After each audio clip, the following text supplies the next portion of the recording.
All right, so you guys probably know what Quillette is. Quillette is what was supposed to be, my understanding was, it was supposed to be like a conservative outlet. They were putting out a lot of conservative content. And so I had always viewed them as like, oh, like Quillette is just kind of one of those right wing hack sites, if you will. But Quillette, to their credit, has actually put out a couple of articles critiquing Dave Schmoobin, and this has really struck a chord with him. So someone named Kathy Young wrote this article. Now I don't know much about Kathy Young. I know she has some kind of a history with Lauren Southern at this point, but she wrote a critique piece on Dave Rubin, which I think parts of the critiques definitely made sense. So to show you some of the quotes here, if you can see these pictures right here, one of the quotes is, Dave Rubin doesn't simply have them on, but treats them as allies against SJWs or the aggressive left, and allows them to masquerade as reasonable anti-PC centrists. So this is in reference to all of the far right-wing crazies that he's had on his show, which is totally correct. Another one says Rubin has been rightly criticized not only by progressives but by libertarians such as Anthony Fisher for providing a sympathetic forum to far-right activists. So to be fair, I don't know who Anthony Fisher is, but there really are no good-meaning libertarians, or at least not that I can think of right now. If you can think of one, let me know. Any good-meaning libertarians who have called out Dave Rubin for normalizing, far-right-wing ideology. But I think this is giving too much credit to libertarians that they actually don't deserve. And then another one says, liberalism, quote, is under assault from nationalist populist right as much as the social justice left, both movements rooted in identity/grievance politics.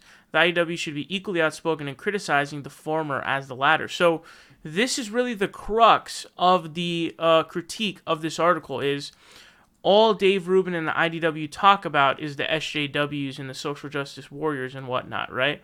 But not only do they not talk about the far right. Guys, remember when Rave Dubin had on Maxime Bernier, who's like the nationalist dude from Canada, and Dave Rubin was like, oh, I can't even blame some people if they turn to far right-wing politics, and we're talking Nash type politics. So, not only do they not critique that, they're actually giving it a platform, and in Dave Rubin's case, sympathizing with it and supporting it. So this is completely legit criticism. In fact, it's quite cogent and quite legitimate. And so Dave Rubin responded to, as he always responds to criticism, if he ever responds to criticism, it's always with a meltdown of like, oh, you're criticizing me? How dare you? And then he just goes on some dumb meltdown. So here's what it says.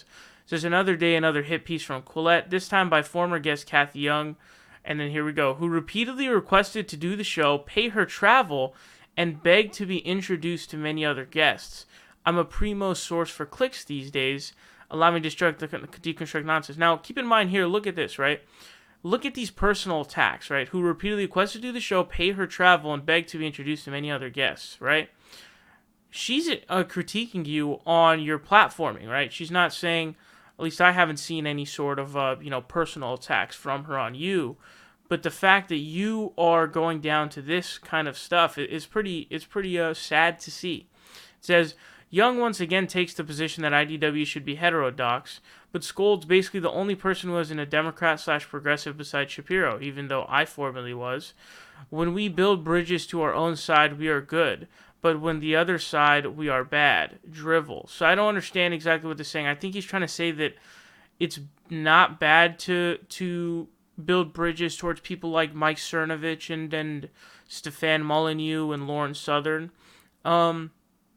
So she also goes after Jordan Peterson for not bridge building, even though Jordan Peterson's always willing to talk to others, has debated many. After a year on tour with the guy, I can assure you his message is about finding allies and building bridges. Totally, that's totally what it is. I've heard Jordan Peterson talk about how like certain concepts are off limits of even speaking about, but who is Jordan Peterson down to debate? So my understanding is he backed out of a debate with Zero Books. My understanding was he backed out from a debate with him, and then also I think he had backed out from a debate with Richard Wolff. Now there was a reason why he had his debate with Slavoj Žižek, and the reason was because they agree on a lot of social issues, and he was very weak on his criticisms and his critiques. Now Jordan Peterson still managed to embarrass himself because despite being like this weird figure who has like Soviet era paintings in his house to remind him of the oppression under the Soviet Union. Like he hasn't read any Marx. He hasn't read the Communist Manifesto since he was like youngin'. And so for somebody who's built an entire career off of going after Marxism and communism, right? It's pretty remarkable that he hasn't read it. But Jordan Peterson's not down to do that. In fact, he's not down to debate anybody anymore. I mean, that Slavoj Žižek debate was barely a debate, and as I explained, there's a reason why he actually did that. He then says, she's also very upset by who I talk to and how I talk to them. Strangely, she ignores my hundreds of interviews, but goes after Stefan Molyneux, Lawrence Southern, Paul Joseph Twatson, and Cernovich, none of which I regret talking to or questioning. Also, they're all 2+ years old.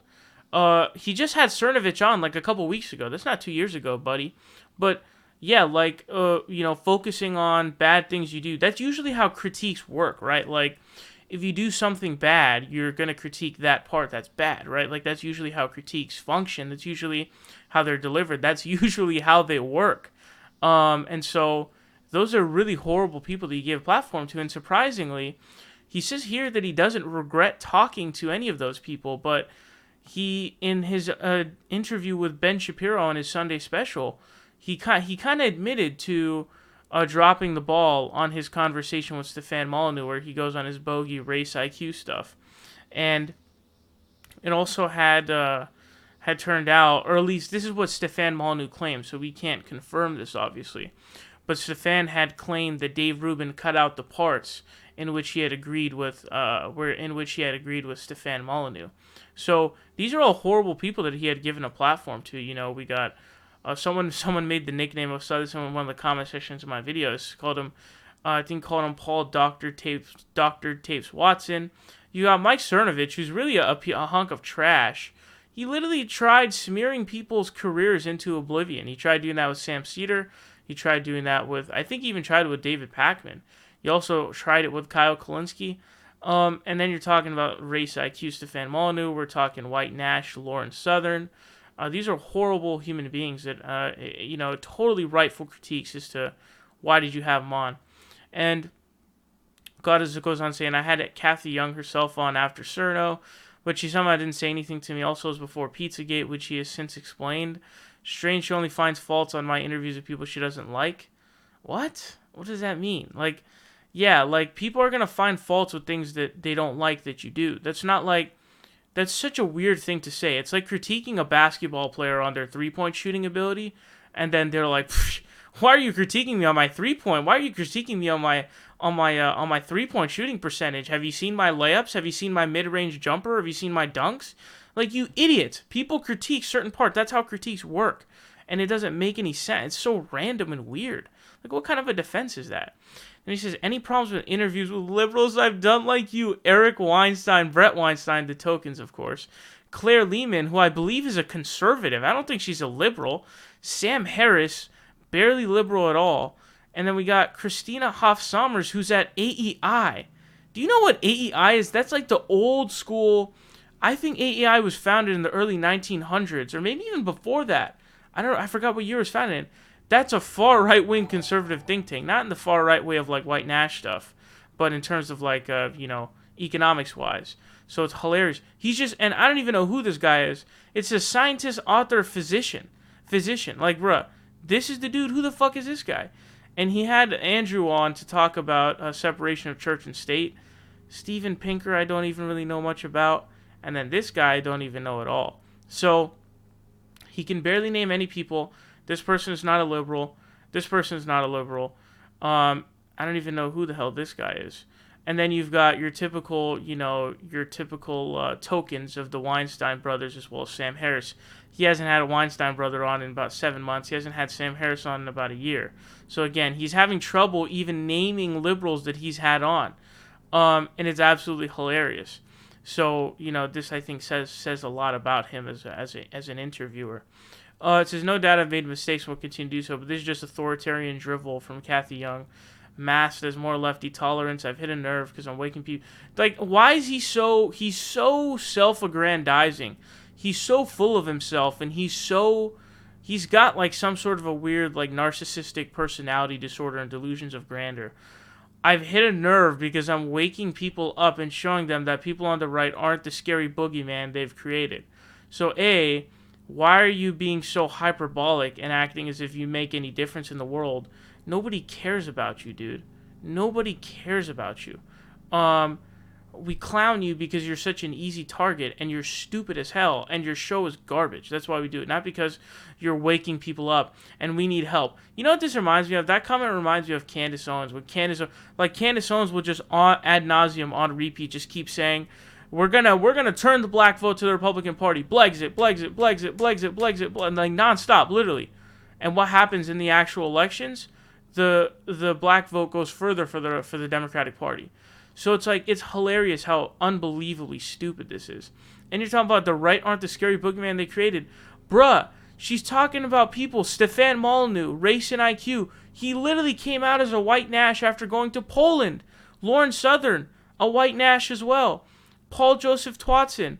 We're talking about a guy who literally makes up his own fake news. He creates his own fake news.